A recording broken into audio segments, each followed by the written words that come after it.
அன்பார்ந்த பெரியோர்களே, தாய்மார்களே, இளைஞர்களே, பக்தர்களே, ஆன்மீக உள்ளங்களே, அடியார் பெருமக்களே, அனைவர்களையும் அடியார்கள் வேண்டிக் கொண்டு என இந்த அக்னி வசந்த விழாவானது நம்ம ஆவணியாபுரத்தில் கூட அற்புதமாக நடைபெற்றதுன ஒரு காரணம் என்னவென்றால் மகாபாரத காவியமும் இந்த மகாபாரத காவியம் தோன்றுவதற்கு ஒரு காரணம் என்றால் ராமாயணம் தோன்றியது பெண்ணால், மகாபாரதம் தோன்றியது மண்ணால் சொல்லுவாங்க.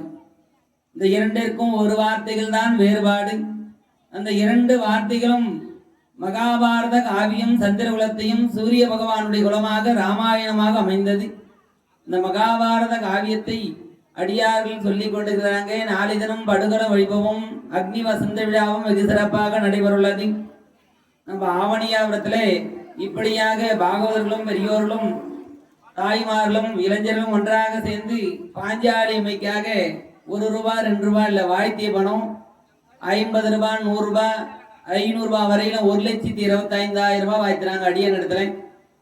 நான் இது ஒரு பெருமைக்காக சொல்ல வரல, ஆலயத்திற்காக உதவுவது நன்றி. ஆலயம் தொழுவது அவை பிராட்டி சொல்லிய வார்த்தை. ஆலயத்துல நம்ம உதவி பண்ணாதான் அந்த ஆலயம் ஆனது உதவி பண்ணும் பொழுது நமக்காக யாரோ ஒருவர் நம்முடைய செயல்பாடுகள் வேலைகள், நம்ம ஒரு வேலையாக வெளியில போறோம்னா ஒரு உறுதுணைக்கு ஒரு நண்பர் இந்த வழியா போகணும் வழி காட்டுறாங்க இல்லையா, அதுதான் தெய்வத்தினுடைய நிலைன்னு சொல்லுவாங்க. அதனால ஆலய வழிபாடு வரும் பொழுது ஆலயத்திற்காக உதவி செய்யுங்க. ஆலய வழிபாடுல உதவியில கலந்து கொள்ளுங்க. உடம்பால், உள்ளத்தால், மனதால், செயலால், பார்வையால் எல்லா விதமான பலனையும் உறுதுணையாக இருந்து இந்த பாஞ்சாலியினுடைய அக்னி வசந்த விழா நாளை தினம் வெகு சிறப்பாக நடைபெற உள்ளது. இன்றைக்கு போய்க்கலாம், நாளை போயில இல்ல செல்ல கூட பார்த்துக்கலாம்னு நினைக்காதீங்க. நாளை தினத்துல அனைவரும் கலந்து கொள்ளுங்க.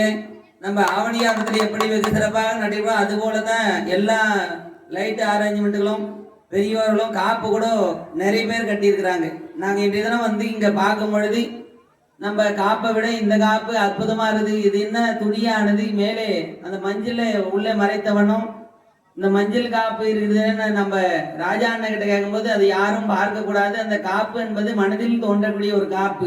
நம்ம மனதில் ஒரு வைராகியம் இல்லையா, அந்த வைராகம் நம்முடைய கரத்தில கட்டிய வண்ணம் பாஞ்சாலினுடைய அக்னி வசந்த விழாவில தீமி தேவியாவில இறங்கும் வண்ணம் நாளை தினம் நாளை மறுநாள் பட்டாபிஷேகம் முடியும் வரையிலும் இந்த காப்பு வெகு சிறப்பாக இருக்கணும்னு இந்த பெரியோர்கள்லாம் காப்பு கட்டி கொண்டு இருக்கிறாங்க. நாளை தினத்துல உணவை உண்ணாமல் விரதங்களை மேற்கொள்வாங்க தீமிதி திருவிழாவில் இறங்கும் வரையிலும். அதனால தாய்மார்கள் அனைவரும் கலந்து கொள்ளுங்க, பெரியோர்கள் அனைவரும் கலந்து கொள்ளுங்க. இளைஞர் பெருமக்கள், பக்தர்கள், ஆன்மீக உள்ளங்கள், அடியார் பெருமக்கள், இந்த அக்னி என்பது நம்முடைய உடம்புல அக்னி இருந்தால் தான் நம்முடைய உடம்புல நோய் வராது. அதுபோல நம்முடைய கிராமத்திற்கு இந்த அக்னி வசந்த விழா சுற்றியுள்ள கிராமத்திற்கும் நன்மை தரும்.